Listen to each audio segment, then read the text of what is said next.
Hey guys, it's the Wii Viewer! And the little Wii Viewer. And we're going to review Disney Infinity. for the Wii U. So this is kind of like a Skylanders type of game where you put the characters on a pad and it recognizes it. So it's like a toy that you have in the physical world that you put on a pad. Because you're a big fan of Skylanders, so this probably really excited you. Yes, it did. Overall, what did you think of Disney's Infinity? I thought it was a pretty amazing game. What was your favorite part in it? Probably the toy box mode, where you place the whatever you want, wherever you want. I agree, the toy box mode was probably the best thing about this game. The graphics looked really good.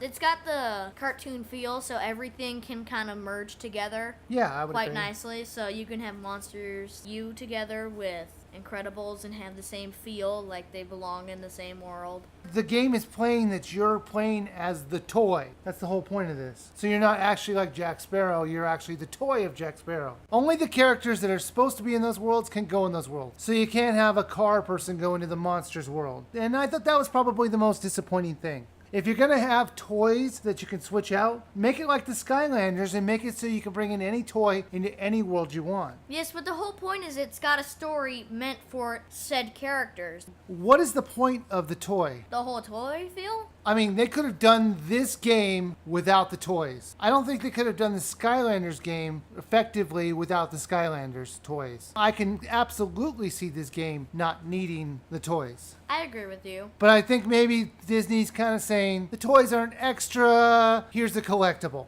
It's not as well done as Skylanders when it comes to the actual need for the toys. You can buy little additional add-ons that you can get like special bonuses and unlock certain things for the toy box, but it just didn't feel like you needed it. Yeah, I agree. So the game gives you 3 characters with 3 worlds that you can explore. Pirates of the Caribbean, Monsters University, and the Incredibles world. And they each played a little differently. Monsters University was more of like, what did you say, a stealth game? Yes, going around the 2 different campuses. The Incredibles was more of an open-ended world, even if it was just a very simple open-ended world, it still was one. And the Pirates of the Caribbean is, you'll never believe this one, playing as a pirate. We also bought the Cars one too, so that one was like a racing one. So that was kind of cool that it would give you different gameplay styles. Which one do you think was your favorite out of all the ones we've played? I liked Monsters U the best. I thought sneaking up behind people was kind of cool. It was sometimes really hard to do because no matter what you would do, it'd be like you would get caught. But it was still really cool going around the opposing campus and toilet papering their trees.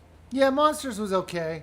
I played them all and I did not like The Incredibles. I thought that one was a little boring at times. The single-player games were very simplified, even in the Monsters University. There was nothing really that challenging. I mean, it's a kid's game. It shouldn't be like taxing your brain, like, how am I supposed to get past this?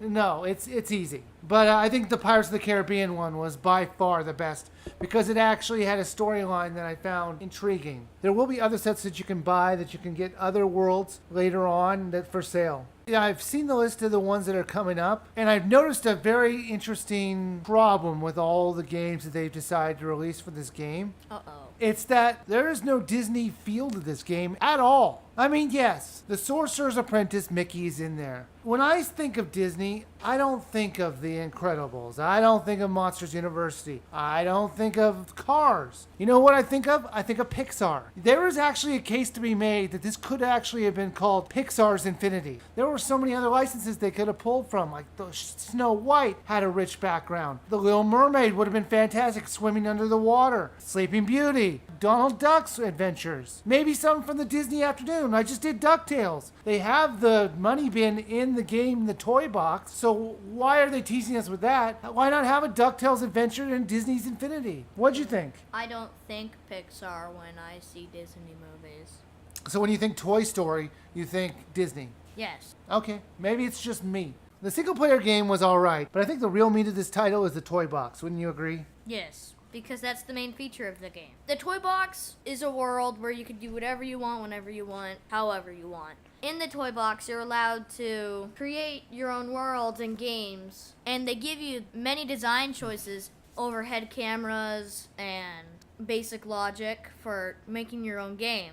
You can create your own games and give the player a set objectives on what to do, whether it be recreating 1-1 in Mario Brothers or just making a racing track. As much fun as the toy box could be, you're limited by the amount of things that you have to put in it. Like, there's a lot of limitations. Like, you can get new items with a roulette when you level up, like a lottery sort of thing. I wish there was a way so we could just unlock all the pieces so we can play the game that we paid for. Also, when I saw something like, ooh, look, an overhead camera, or ooh, look, grow panels, and I want to get it, I end up getting like a Merlin costume. And I'm like, thanks for my level up being a simple character. The roulette is just the miscellaneous stuff that you get throughout the game. That's why it exists. So you can get the money bin, because it doesn't have an adventure. This isn't like some downloadable DLC where you're like, okay, for $5, I can get this, this, and this. It's just, you're stuck. You have to go buy another piece so you can level them up to get more spin. Pay $15 to buy one character so you can get 15 spins, not even a full roulette table,